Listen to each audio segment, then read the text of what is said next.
සනසෙන්න පුළුවන් එකම කෙනා ඔබ වෙන්නේ. ඉතින් මේක මට නොවෙන්නේ හා ලෝකයා ආදරේ මඩේ උදාහරණ.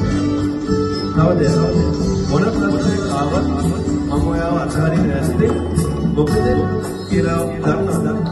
මගේ ජීවිතේ එකපාරක් ලස්සනට විඳන ඒ විඳේ ඔයා නිසා ආදරේ රසය හදා. මේක වාගේ ආදරේ මාත්‍යාගේ පරිදි.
Thank you.